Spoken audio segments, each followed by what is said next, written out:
কিরে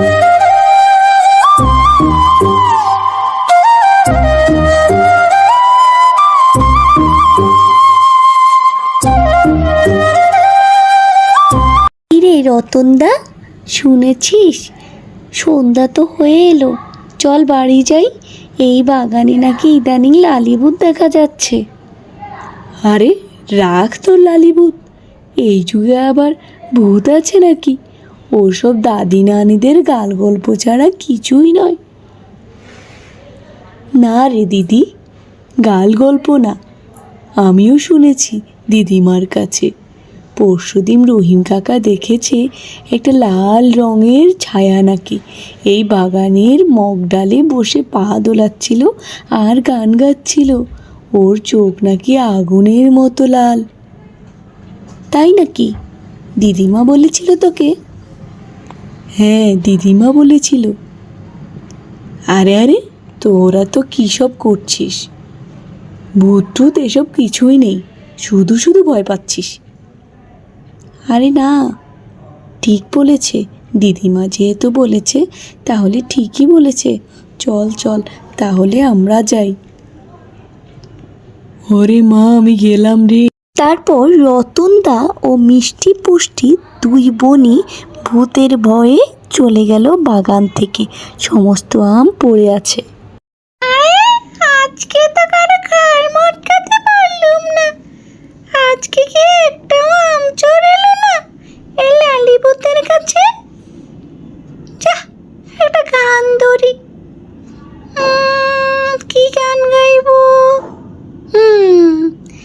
গ্রাম ছাড়া ওই রাঙা মাটির পথ আমার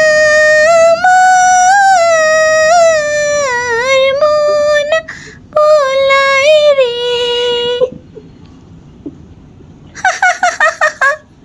কেমন লাগলো গানটা? বলার মতো তো কেউ নেই, নিজের গান নিজেই শুনলাম।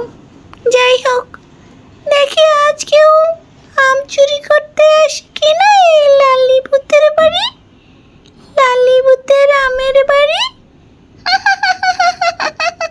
কিরে মিষ্টি পুষ্টি, তোরা কই গেলি? কতগুলো আম নিয়ে এসেছি দেখ, আমাদের পাড়ার গাছে অনেক আম ধরেছে। এই তো মা, এসে গেছি। দেখো, আমরা গিয়েছিলাম ওই আম বাগানে। শুনেছি আম বাগানে নাকি লালিভূত থাকে। সবাই বলে ওই ভূত নাকি ভীষণ ভয়ানক।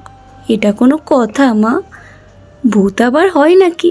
আবার ভূত নাকি ভয়ানকও হয়? হয়েছে হয়েছে, তোরা আবার ওই ভূতের বাগানে যাস নে, নিজের কপাল করিস নে, পরে আবার ওই ভূত তোদের গাড় মটকাবে। আমিও শুনেছি ওই ভূত নাকি ভীষণ ভয়ানক, তোরা যাস নে মা। হ্যাঁ মা, আমিও তো শুনেছি। দিদিমা আমাকে বলেছিল ওই লালি নাকি বড্ড ভয়ানক। আমার তো ভয়ে যেন দম আটকে আসছে মা। কি করব বলো তো মা? এত আম ধরেছে ওই গাছে, লোভ সামলাতে পারছি না। এদিকে দেখো, ওই লালিভূত সব আম গাছের উপর ঝাপটে বসে আছে। না না, লোভ করতে যাস না মা, লোভে পাপ, পাপে মৃত্যু। কখনো লোভ করতে নেই, ওই লালিভূত পরে তোদেরকে নিয়ে যাবে।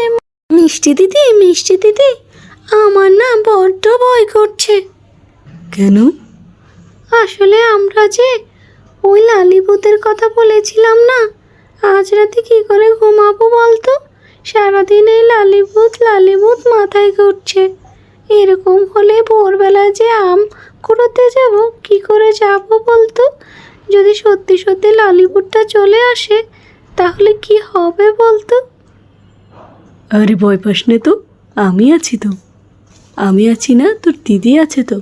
এত ভয় পাওয়ার কিছু নেই। তুই যতই বলিস দিদি, আমার কিন্তু বড্ড ভয় হচ্ছে। পুষ্টি, আমি আছি বলেছি তো। আমি তো তোকে রেখে চলে আসবো না বল। তুই তো আমার বোন, ছোট বোন। আমি অবশ্যই তোকে নিয়েই ফিরব, এত ভাবিস নে।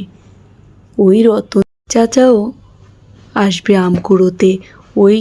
অন্যান্য বাড়ির মানুষজনও আসবে। তুই ভয় পাস নি, সবাই থাকলে আমরা কেউই ভয় পাবো না। অবশ্য এটা ঠিক বলেছিস। হ্যাঁ, ভয় পাস নি, তোর দিদি আছে, তোর মিষ্টি দিদি আছে। এরকম একটা মিষ্টি দিদি থাকতে তোর কিসের ভয় বলতো?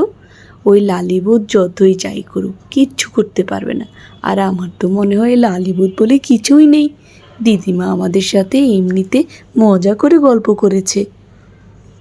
না দিদি, আমার কাছে কিন্তু একদম মনে হয়নি। আমার কাছে মনে হয়েছে দিদিমা সত্যি সত্যি বলেছে। আর বল, দিদিমা কেন আমাদের সাথে এত মজা করে বলবে? আর মাও তো আমাদের নিষেধ করেছে ওই আমবাগানে যেন না যাই। এখন যদি মা জানতে পারে তাহলে তো আমাদের আস্ত রাখবে না দিদি। আরে এত ভাবিস না, কিছুই হবে না। আমরা ঠিক আবার সবাই ঘুম থেকে উঠানোর আগেই আমরা চলে আসবো।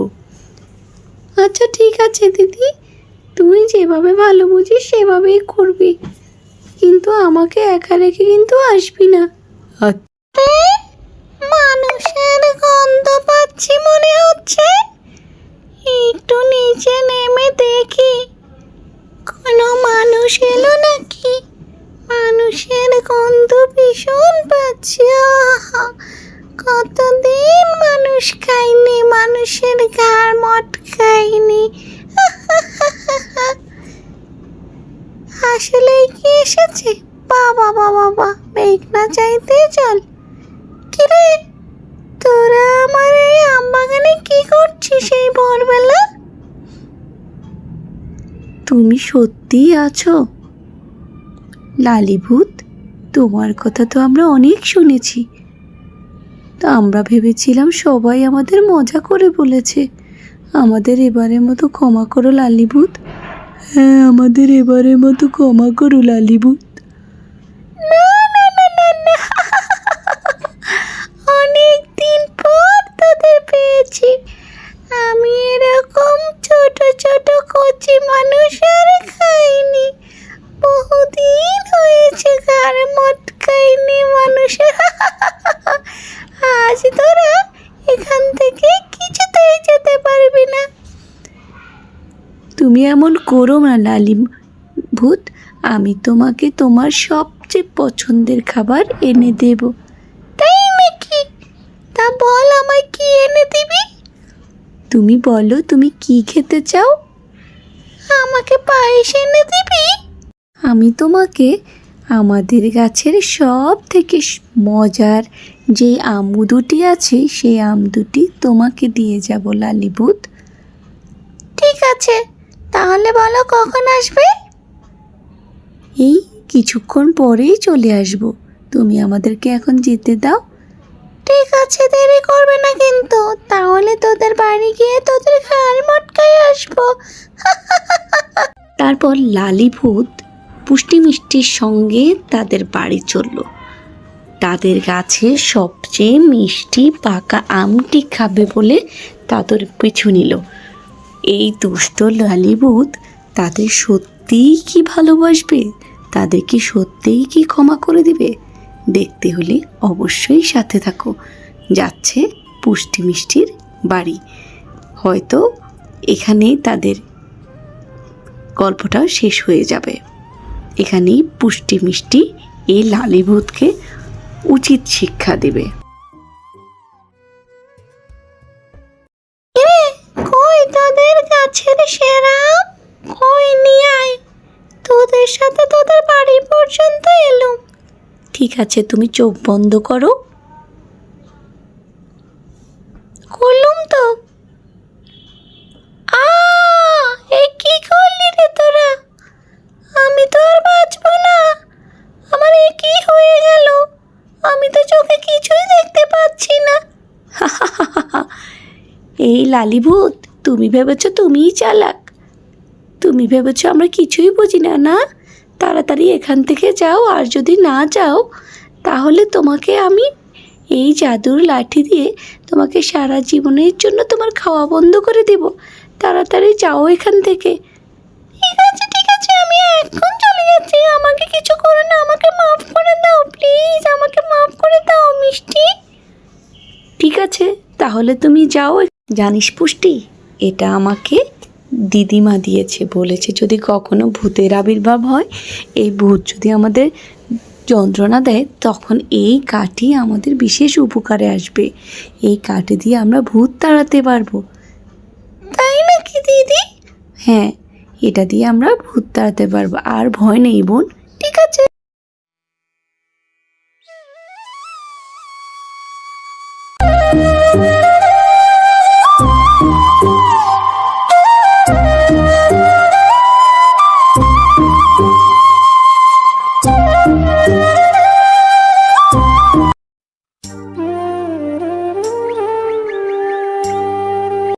কিরে লালি, কোথায় ছিলি তুই? তুই জানিস তোকে আমি সারাটা পথ ঘুরে বেড়ালুম, আর তুই এখানে সেখানে ঘুরছিস? তুই জানিস তোর জন্য আমার কত চিন্তা হচ্ছিল? তুই জানিস তোর জন্য আমি কত কিছু রান্না করেছি, যে আজ তোকে আমি মাছের ঝোল দিয়ে ভাত খাওয়াবো, আর তুই এদিক সেদিক ঘুরছিস? কোথায় ছিলি লালি বোন? কোথায় ছিলি রে তুই? আরে দাদা, কই আর যাব? আমাকে বলে যাবি যেখানেই যাবি। ঠিক আছে দাদা। দাদা তুমি রাগ করো না দাদা, আমার লক্ষ্মী দাদা। এখন থেকে তুমি যা বলবে আমি তাই করব। তুমি যা করতে বলবে আমি সেটাই করব। তুমি রাগ করো না দাদা, তোমাকে বলা ছাড়া আমি এখন থেকে কোথাও যাব না দাদা। এই তোমাকে প্রমিস করলাম। হয়েছে হয়েছে, আর প্রমিস করতে হবে না।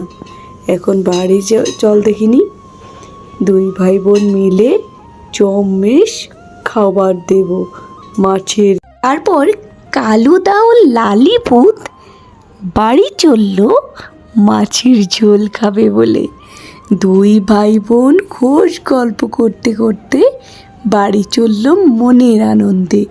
এরপর কি হলো চলো বন্ধুরা দেখি। দা ভাই, তোমার জন্যই আমি অপেক্ষা করছিলাম। দা ভাই, তুমি কি জানো এই যে আমাদের বাসার পেছনে একটা লালি ভূত আর একটা কালু দাদা আছে তার? আমি তো আশ্চর্য, ভূতের আবার দাদা হয় নাকি? তুমি কি এই ব্যাপারে কিছু জানো দাদা? আর জানো ওই যে কালী দাদাটা নাকি মাঝে মাঝে এখানে আমাদের আশেপাশে সব জায়গায় ঘুরে বেড়ায়, আর তখন নাকি অনেক মিষ্টি সুঘ্রাণ বের হয়। তুমি জানো এই ব্যাপারে কিছু? না তো বোন, আমি তো এই ব্যাপারে কিছুই জানি না। তুই এসব কোত্থেকে জানলি? কে বললো তোকে? আরে আমাকে তো দাদি বলেছে, দাদি আমাকে এই সব কথা বলেছে, তুমি জানো?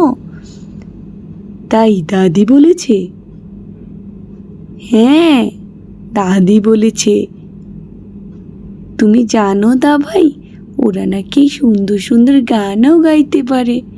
চলো না দা ভাই, আমরা একদিন ওই লালি ভূতের আর তার কালু দাদার গান শুনি। না না, এসব করতে যাবি না তুই, কোনো দরকার। হ্যাঁ, দামাইটা যে কই গেল? সেই আমার কালু দাদা, তার যন্ত্রণায় আর বাঁচলাম না। সারাদিন এই মনটাকে রেখে রেখে কোথায় যায়? সারা পাড়া ঘুরে বেড়ালো, একা একা মিষ্টি খেলো। কালুদাকে কোথাও খুঁজে পেলাম না। কালুদা যে কই যায় কই থাকে কিছুই বলে না। এই কালু দাদা আসলে নিশ্চয়ই কাউকে গিয়ে ডিস্টার্ব করছে, কারো বাসায় গিয়ে নিশ্চয়ই ডিস্টার্ব করছে তাদের। একটা গান ধরি, অনেক দিন হলো একটু গান গাই না। কি গান গাইব? লা লা লা লা লা লা লা। না, হচ্ছে না, এইটা নয়, অন্য একটি গাইতে হবে। কি গাওয়া যায়? তোমার তোমাকে আমি ভালোবাসি, তুমি তো আমায় ভালোবাসলে না। এটা কি কোনো কথা হলো? একজন ভালোবাসবে আর একজন ভালোবাসবে না? তোর ছাই, এইটাও কিছুই হলো না। কালুদাকে পেলে ভালো হতো, কালুদাই বলতো। মা, আমি শুনলাম আপনি নাকি মিষ্টিকে বলেছেন যে এখানে কালু ভূত আর লালি ভূত নামে কেউ থাকে। মা, ওরা ছোট মানুষ, ওদেরকে বলবেন না, ওরা ভয় পাবে। ওরা ছোট মানুষ হলেও এটা তো সত্য, এগুলো তো সত্য, ওদের জানতে হবে, তাই ইতিহাস ওদেরকে বলতে হবে। এরকম তো হচ্ছে। এই গ্রামের ভালো দেখাটাও আমার দায়িত্ব। এই গ্রামে নাকি লালিভূত আর কালো দাদা আছে, এই দুই ভাই বোনকে ধরতে হবে। এরা আবার আমাদের গ্রামের কোনো ক্ষতি করছে না তো। আমি একজন সাধুতান্ত্রিক, আমার কাজ হলো গ্রামের সেবা করা। আমি ওদেরকে ধরে বোতলে ঢুকাবো যদি তারা ভালো না হয়। আর যদি দেখি তারা সবাই ভালো, তারা দেশের ক্ষতি করছে না, তারা গ্রামের মানুষদের বিরক্ত করছে না, তাহলে আমি তাদের কিছুই করব না, ছেড়ে দিব। আমি এখনই মন্ত্র পড়ব, দেখি ওরা আসে নাকি। মন্ত্র না পড়তেই চলে আসলো। আমাকে কেন ডেকেছেন তান্ত্রিকদা? আমি তো আপনার আওয়াজেই এখানে চলে আসলাম। আমি তো কারো কোনো ক্ষতি করিনি তান্ত্রিকদা। তান্ত্রিকদা, আমরা ভালো, আমরা পচা ভূতের মতো নয়, আমরা ভালো ভূত। আমি লালি ভূত, আমার দাদা কালুদা, কিন্তু কালুদা এখন নেই। কালুদা পাশের গ্রামে বেড়াতে গেছে। ঠিক আছে, তোরা যেহেতু ক্ষতি করছিস না, যা এখান থেকে, কখনো কারো ক্ষতি করবি না। ঠিক আছে তান্ত্রিকদা, এখন চলে যাচ্ছি আমি, আর আসবো না এই গ্রামে।